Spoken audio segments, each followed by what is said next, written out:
So we have this very simple website. If I click on flag, I can see we have an error message that says you are not Picobrowser. And since I'm using Firefox, it shows me the name of the browser. So in this video, we have to find the flag from this website. This is the Picobrowser CTF challenge of picoCTF. The description says, this website can be rendered only by Picobrowser, and if we access the website with Picobrowser, we will find the flag. Now the issue is, there is no such browser called Picobrowser, so we have to change the header in our HTTP request. So for that, we can use Burp Suite.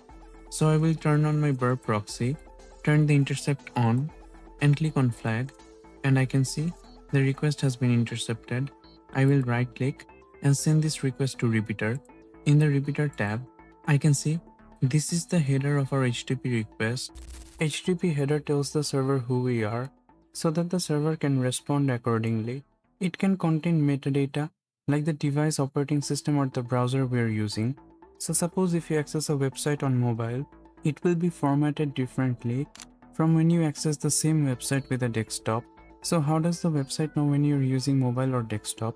It is because of these request headers.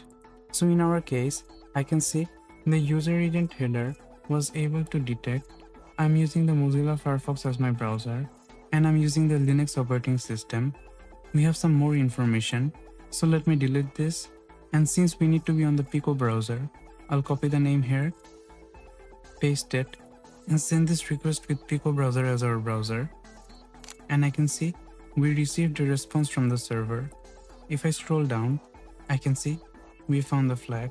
Let me copy the flag, turn off my Burp proxy, paste it, and click on submit flag, and I can see we're correct. So we're going over the web exploitation CTF challenges of picoCTF. If you want to follow along, please subscribe to the channel. Thank you so much for watching.